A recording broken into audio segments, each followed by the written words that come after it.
The last section for the semester, which means Thursday is a review, Tuesday next week is our last test, Thursday next week review for final, and Thursday the week after, 8 o'clock in the morning, is our final exam. Why they chose to give us 8 o'clock in the morning, I don't know. But they did. Okay, if you haven't done imaginary numbers, I is the imaginary number square root of negative 1. I squared that becomes negative 1. I cubed is minus I to the fourth is 1, and that's the powers of I. And we write a complex number in the form z equals to a plus bi. A and b are real values. I is a complex part.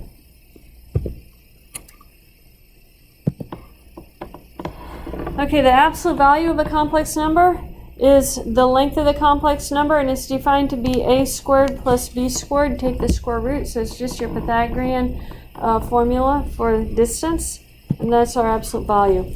So we want to plot this number and then find its absolute value. On the x-axis, we plot the reals. On the I, we plot the imaginary, so I call it an IY axis. So we have negative 2 for the x, and then 5i. So there's my complex number. And we usually plot it as a vector. It doesn't have to be, but we usually think of it as a vector, a plus bi. We want to find the absolute value, find the length of z. That's going to be the square root of our minus 2 squared plus 5 squared. What's minus 2 squared? 4. And 5 squared. So that gives me the square root of 29. Leave it in the square root. Don't convert it to a decimal unless WebAssign asks you for a decimal value. Any questions on that? Okay. The trigonometric form of a complex number is r cosine theta plus ir sine theta. And the relationship is a equals to r cosine theta, b is equal to r sine theta, and r is the square root of a squared plus b squared. Conversion back to find theta is tangent theta equals to b over a.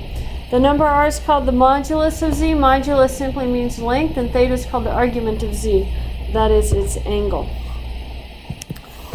So write the complex number in trigonometric form. That means my first step is to find r. Well, to find r, I know r is the square root of a negative 2 squared plus a negative 2 square root 3 squared. Leave the I off when you find this length. What is a negative 2 squared?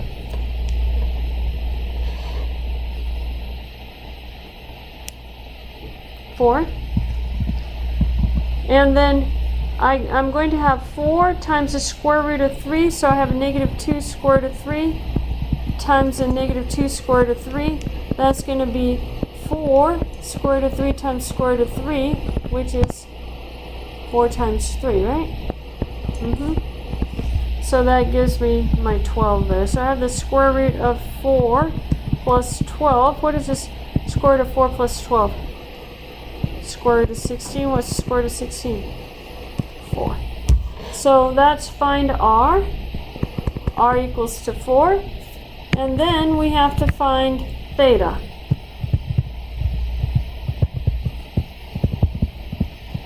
Well, I use the formula tangent theta is equal to b over a.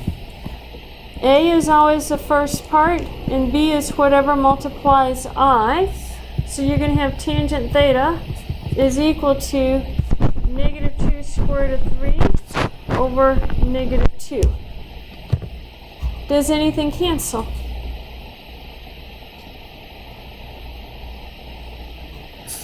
The negative 2's are going to cancel.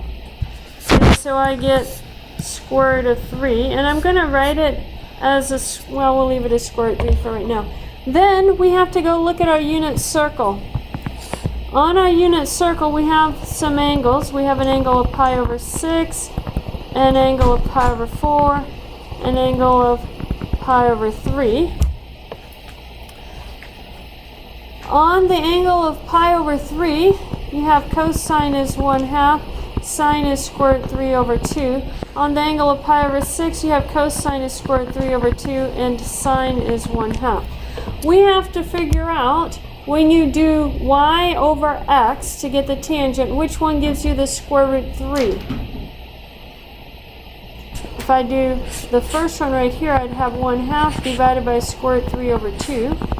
That's 1/2 times 2 over the square root of 3, which would be 1 over the square root of 3. But I want just the square root of 3 here. So let's check the other one. If I do square root 3 over 2 divided by 1/2, what do we get? Square root of 3. So that means theta has to be equal to pi over 3. Now I have to go and determine the quadrant.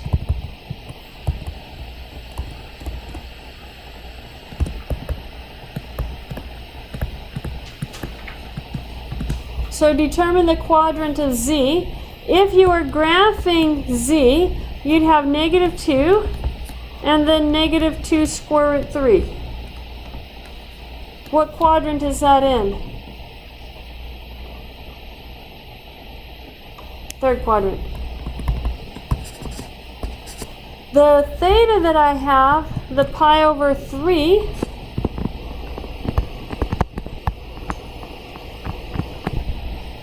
choose the appropriate angle. I have pi over 3. Pi over 3 is in quadrant 1. How do I get the same angle, the extension of pi over 3, but in quadrant 3?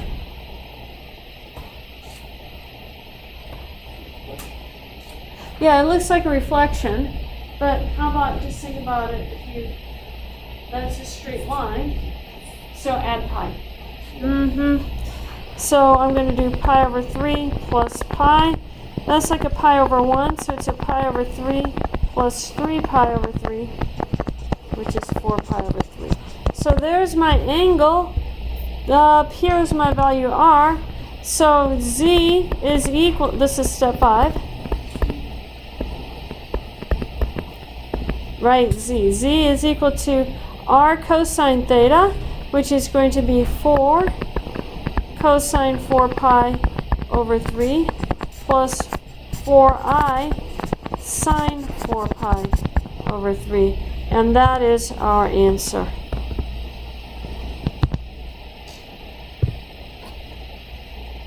So you have to, on these, find r, find your length r, and then the other steps are used to determine the correct angle theta. You first find theta. Your answer will be in the first or the fourth quadrant, usually, and then you have to correct it for the right quadrant. If you use a calculator especially, it's in the first or fourth quadrant. WebAssign is going to be looking for it in exact form, not in decimal form, so make sure that you're using your unit circle, if at all possible. Any questions on that? Okay. You guys get to try one. Your z value is 1 minus I. When you write your z value down on your paper, then I'll put it back on the previous screen for you.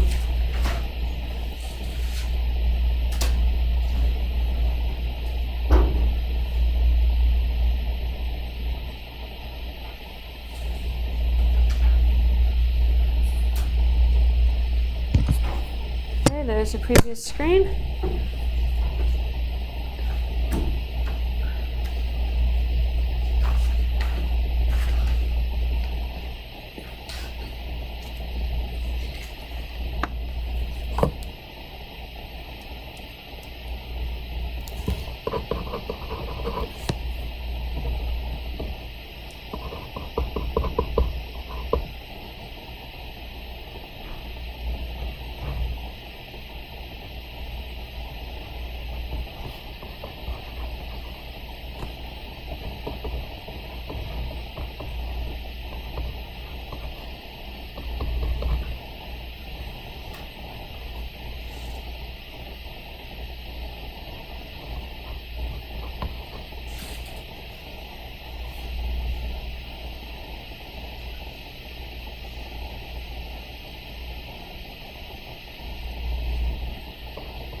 Tangent theta equals to d over a.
And so you have to graph your point by point.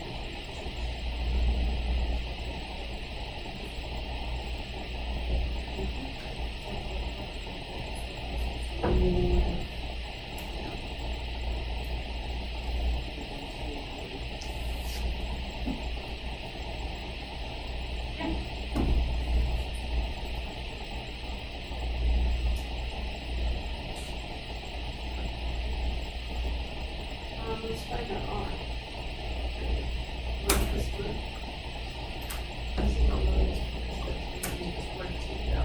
And then let me tell you what it's for.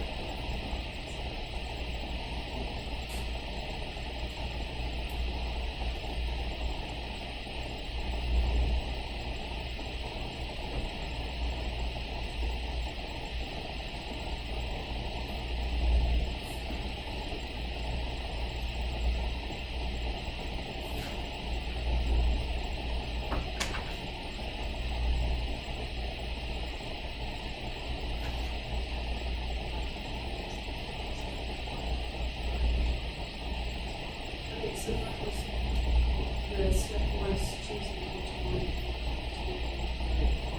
to do.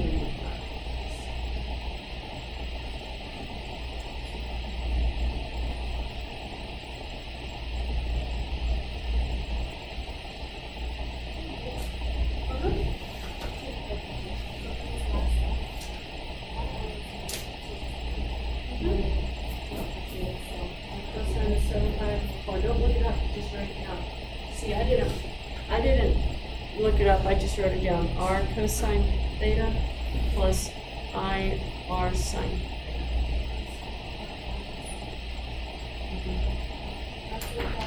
Yeah, just plug in for theta and R. Don't look it up on the graph.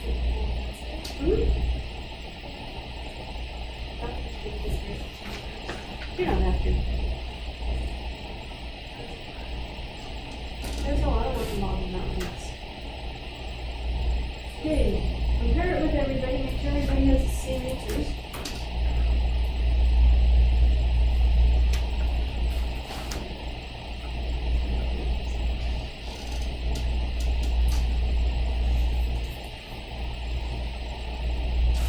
Okay, let's carry on then.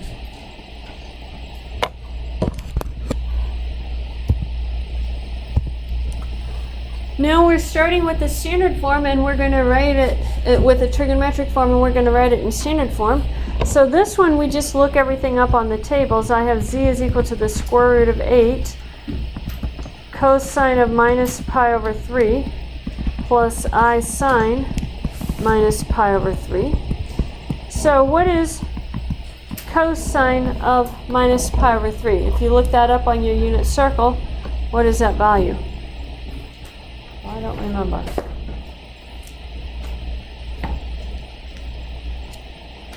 I think pi over 3 should be 1/2. Minus pi over 3, yeah, 1/2. So this is 1/2 plus I. Sine of minus pi over 3 is going to be minus square root 3 over 2. And now I'm going to take my square root of 8 and I'm going to write it as 2 square root of 2. And then we get 1/2 minus I square root 3 over 2. And I'm going to distribute my 2 square root 2. So I get 2 square root of 2 times 1/2 minus I times 2 square root of 2 times square root 3 over 2. Notice here the 2 and the 1/2 are going to cancel. And so I get square root of 2 minus square root of 6 times I. And there's our answer. I just, on this last step, I multiplied the square root of 2 and the square root of 3 and I got a square root of 6. Well, that 6 doesn't look like a good 6. Let's make it a better 6. So this one, you're just plugging it in and simplifying. Here again, don't simplify your square roots. Leave them as square roots when you plug it into WebAssign. Any questions on that?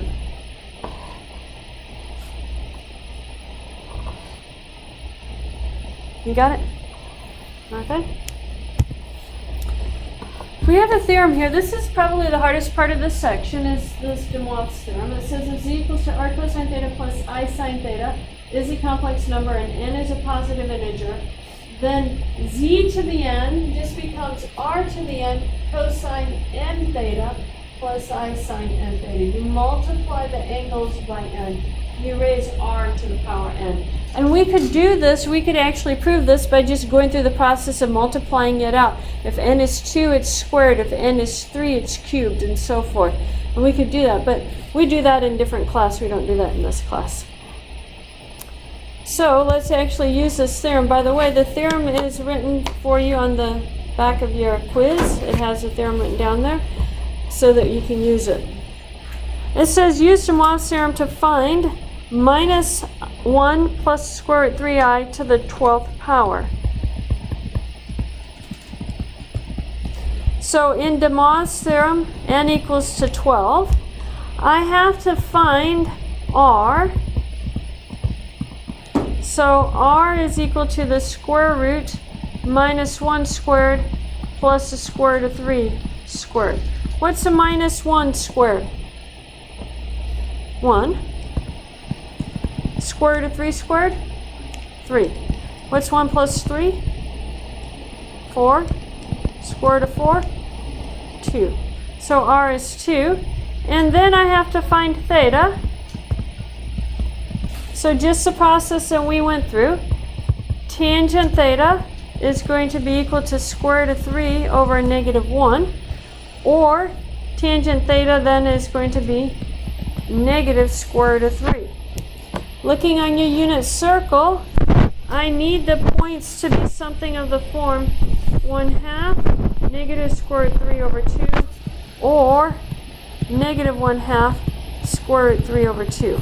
And we choose it depending on which quadrant our point is in. So let's graph our point. Here's our minus 1. Here's square root 3. So it's in the second quadrant. Which one of those points gives me a theta value in the second quadrant? What is theta for 1/2 negative square root 3 over 2 on your unit circle?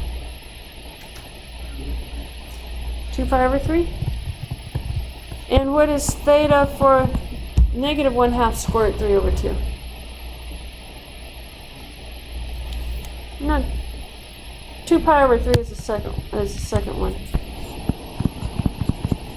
This one would be 5 pi over 3. So which one do we want? Theta equals 2 pi over 3 or theta equals 5 pi over 3? Theta equals 2 pi over 3. So now I found theta. I have my r. So my step 3 is to write this in the trigonometric form. So that's going to be 2 cosine of 2 pi over 3 plus I sine 2 pi over 3. And I want all of that then raised to the 12th. So according to De Moivre's formula, it's going to be 2 to the 12th cosine of 12 times 2 pi over 3 plus I sine of 12 times 2 pi over 3.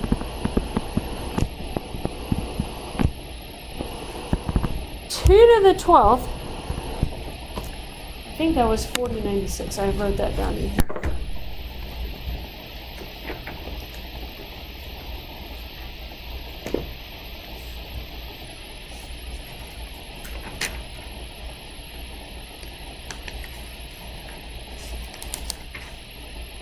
There we go. 2 to the 12th. Nope, I didn't write it down. What is 2 to the 12th, guys? You have a calculator? Yeah, I think it's 4096, but I can't remember for sure. 4096, okay. 4096, and then 12 times 2 gives me 24. Divide that by 3, and what do you get?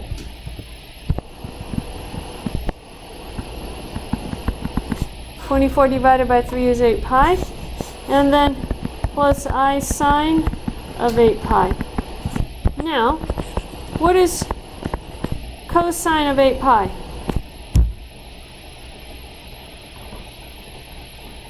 Look on your unit circle. That's 2 pi's once around. Twice around is 4 pi, 6 pi, 8 pi. You won, right? And what is sine of 8 pi? 0. So that gives me 4096. That, I would submit to you, is a lot easier than foiling that 12 times. Which is what you would have to do if you weren't using De Moivre's formula. Any questions on that? Okay. Roots of a complex number. The complex number u equals a plus bi is an nth root of u to the n if it's a plus bi to the n. Don't worry so much about this definition here. It's a little bit confusing. What you need to worry about right here is if you have z in trigonometric form, the root, the cube root, the fourth root, the 10th root, whatever root you're looking for is given by this formula right here. And you have n minus 1 roots. So if you're looking for a cube root of a complex number, you're going to have 3 of them. If you're looking for the fourth root, you're going to have 4 of them. If you're looking for the fifth root, you're going to have 5 of them. There are as many roots as what you're looking for. In the real numbers, when we look at square roots of something, you can get, if you're solving the equation, you can get 2 square roots on it. So this kind of follows that same process, but in the real numbers, you only ever get 2. It's plus or minus. But in the complex numbers, you get a whole bunch of them around a circle, and they're equally spaced around a circle. Let me show you. Find all the 6th roots of 1. So what we're looking at is z is equal to 1. I want to find the 6th roots of z. So let's write that in trigonometric form. This is going to be 1 plus 0i. So what would r be equal to in 1 plus 0i?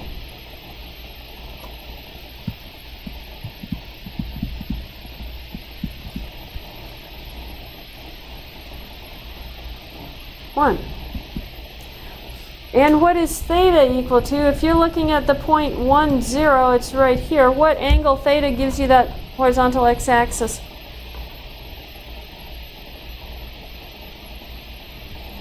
Yeah, theta is equal to 0. So I get z is equal to r is 1, so I don't have to write it down.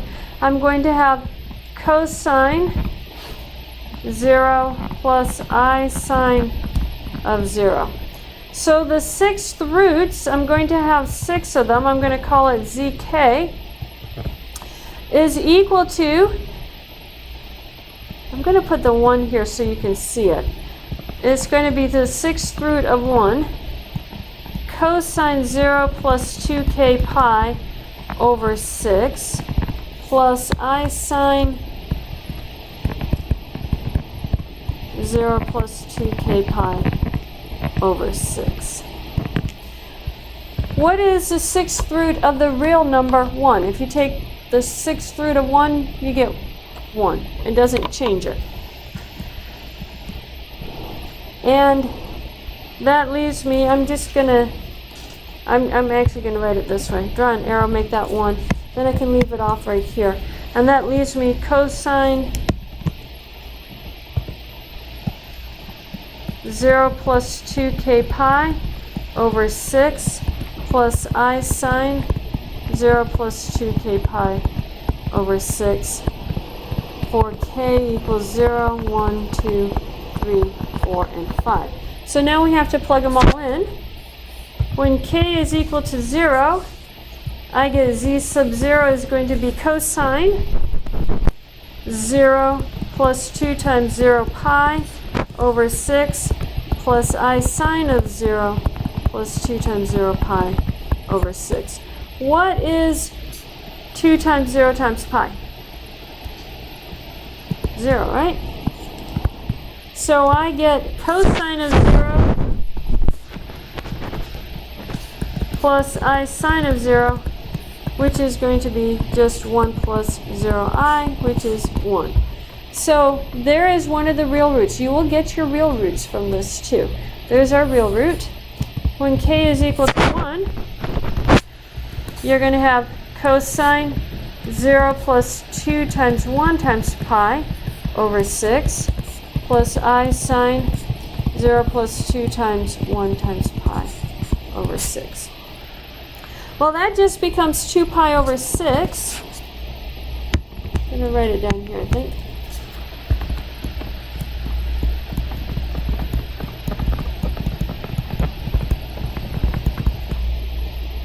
Notice the 2 and the 6 are going to cancel and leave you pi over 3. So you get cosine pi over 3 plus I sine pi over 3. What is cosine of pi over 3?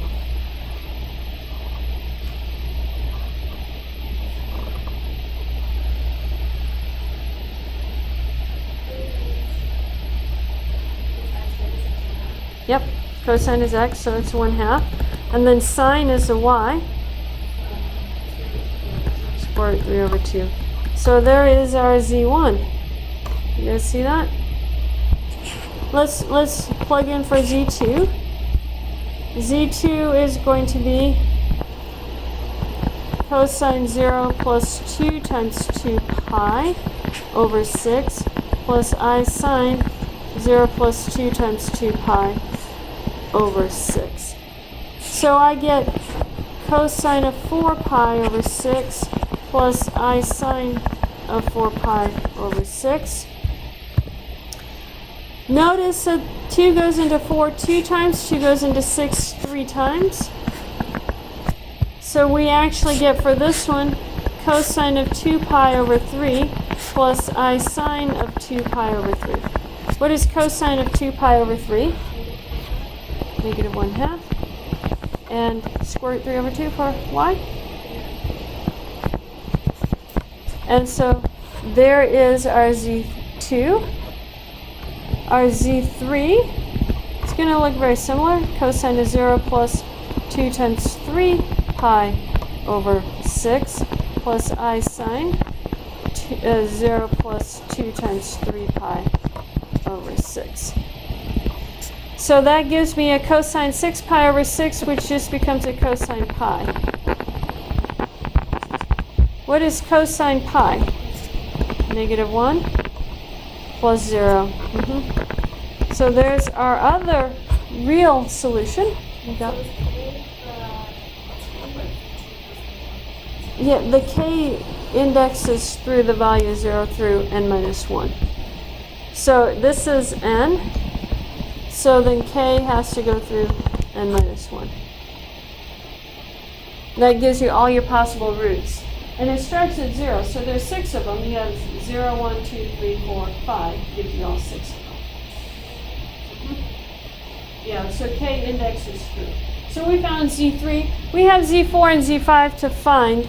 I'm just going to say similarly for Z4 and Z5. We can find those, right? Just plugging it in. I'm not going to take the time to do that because I want to do another problem for you guys.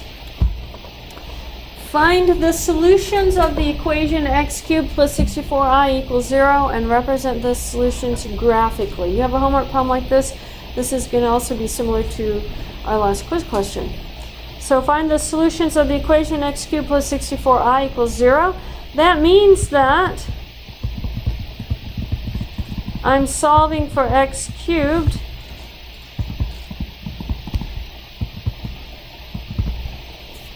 I'm looking for the cube roots of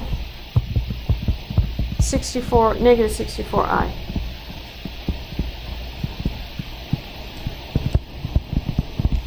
Well, negative 64i is 0 minus 64i. So if I was looking for that theta, here's my minus 64i. There's my point. So the angle theta has to be 3 pi over 2.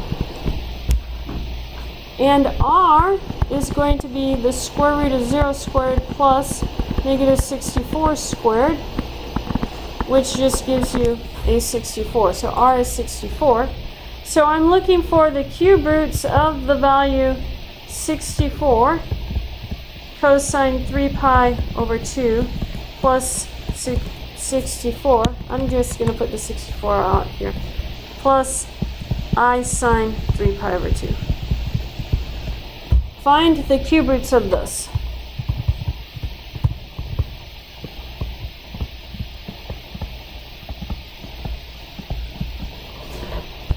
So that means that I have to plug it into my formula. So I'm going to have zk is equal to the cube root of 64 times cosine 3 pi over 2 plus 2k pi. Divide by n. I'm looking for cube roots, so n equals to 3 because it's cube root. And then I sine of 3 pi over 2 plus 2k pi all over 3. So let's do k equals to 0. When k equals to 0, I'm going to have the cube root of 64 is 4. Cosine 3 pi over 2 plus 2 times 0 times pi all over 3 plus I sine 3 pi over 2 plus 2 times 0 times pi over 3. 2 times 0 times pi is 0, right? So that part goes to 0. And then that leaves me a cosine 3 pi over 2 divided by 3 plus I sine 3 pi over 2 divided by 3. That becomes cosine 3 pi over 6 plus I sine 3 pi over 6. I take that 3 up into the numerator of the top fraction. How many times does 3 go into 6? 2 times, right? I get pi over 2. So we get 4 cosine pi over 2 plus I sine pi over 2. What is cosine of pi over 2?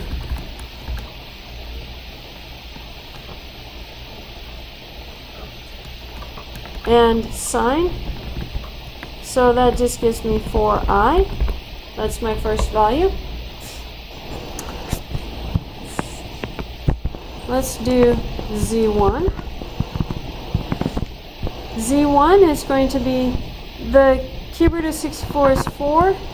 Then we have cosine of 3 pi over 2 plus 2 pi, k is 1, over 3, plus I sine 3 pi over 2 plus 2 pi over 3.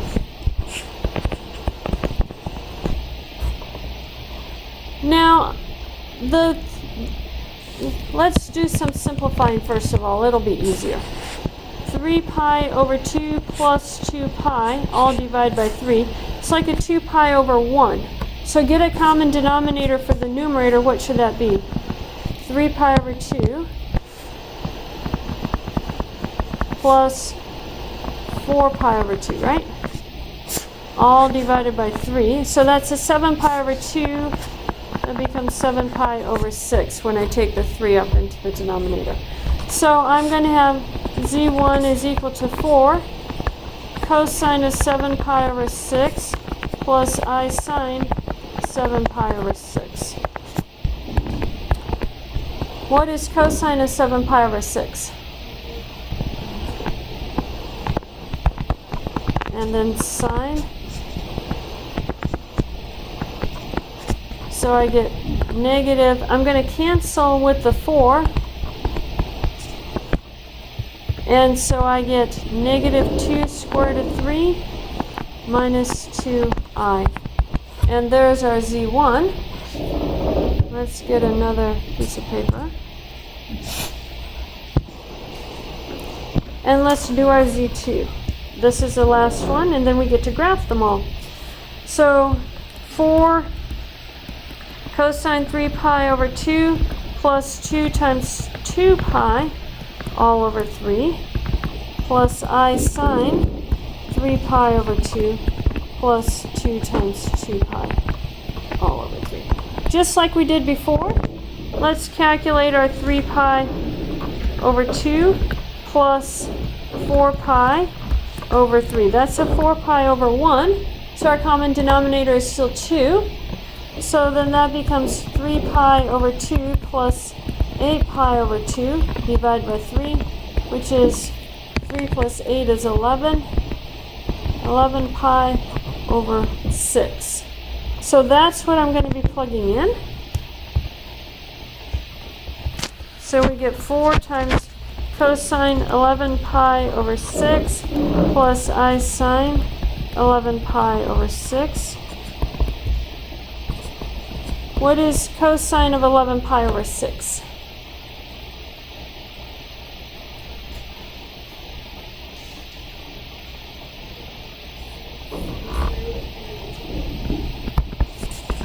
And sine. So now I can cancel these 2's with this 4, and I get 2 square root 3 minus 2i. And there's my third one. And so now we want to graph them all. I'm going to graph them right here so you can see them all. This is last. So if I graph the first one, it's 4i. 4i is going to be right here. So I have this line going up to it. And then if I graph the z1, I have negative 2 square root of 3, negative 2i.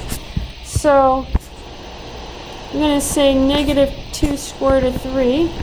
Square root of 3 is about 1.2 something. So multiply that by 2, it's like a negative 2.4. So I made it bigger than a negative 2. And then negative 2 is going to be down here. So I get this point right here. And then the last one, 2 square root of 3, is going to be about right here. And negative 2i is going to be right down here. It's always going to be equal distances between the angles. So all of these have to divide the entire circle into 3 parts because it's 3 cube roots. If I'd done it for 6 of them, I would have had it divided up into 6 parts all the way around. And what happens let's do this really quick. What happens when I cube one of these? Like what happens when I cube, let's cube this last one that we did down here. I'm going to just check it for once for you to see.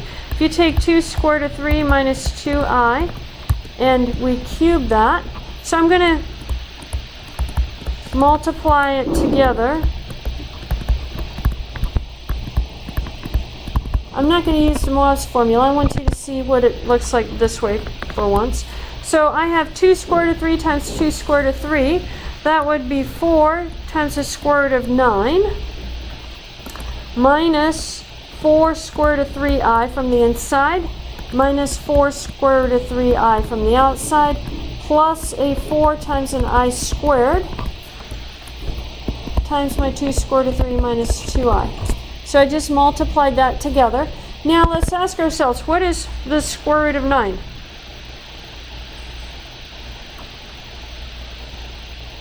Three. So I have 3 times 4 is 12.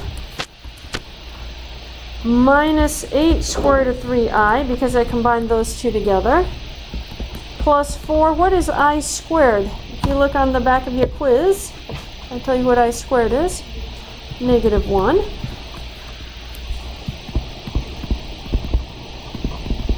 And so this gives me 12 minus 8 square root of 3i minus 4. And then, I guess I'm going to go up here. 12 minus 4 is 8 minus 8 square root of 3 times I. And now I have to multiply that by 2 square root of 3 minus 2i. So let's FOIL again. 8 times 2 is 16, so 16 square root of 3 minus 16 square root of 9i minus 16i plus 16 square root of 3i squared. What is square root of 9? Yeah. So I have minus 16 times 3i minus 16i, and then I squared negative 1. So now let's see what happens. I have 16 square root of 3 minus 16 square root of 3.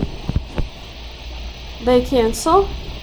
And then when I add these together, 16 times 3 is 48, so I have minus 48i minus 16i. That's 14, that's minus 64i. Notice that's the number that I was finding the cube root of to begin with. So when I cubed it, I got back to the original number. So that's just a check. Does that make sense? Okay, what you guys are going to do on this last one, you're not going to solve it.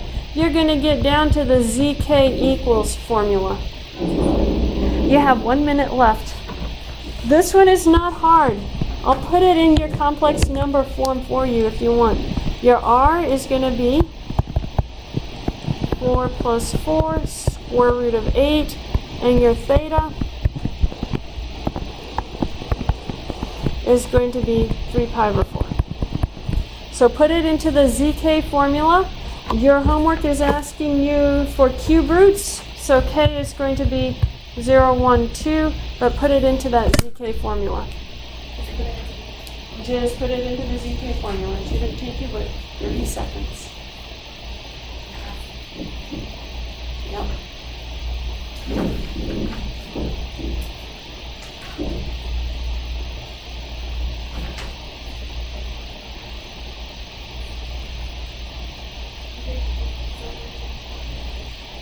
And it's 3. So when you're actually writing, because you have to do the square root of 8 in cube root, so you're going to have 8 to the 6th root of 8, because it's the square root of 8 to begin with. So make it the 6th root of 8. Yeah, that multiplies to 3.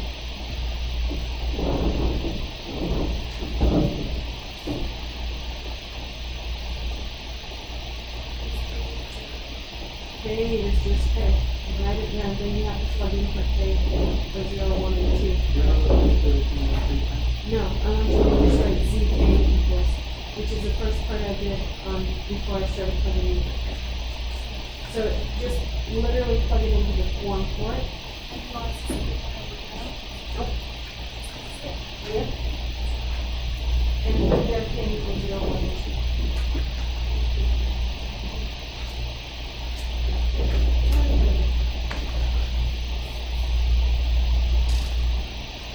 Yeah. And oh, you have it right there.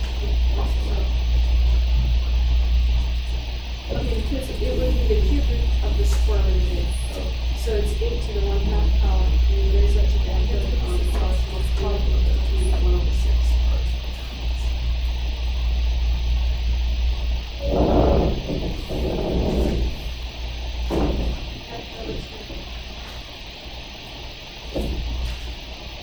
Looks good. You have like 3 of those in your homework to do, so I'm going to know how to do that. When's your test? A week from today. Tuesday next week. So it's what that's class period. Next class period is review.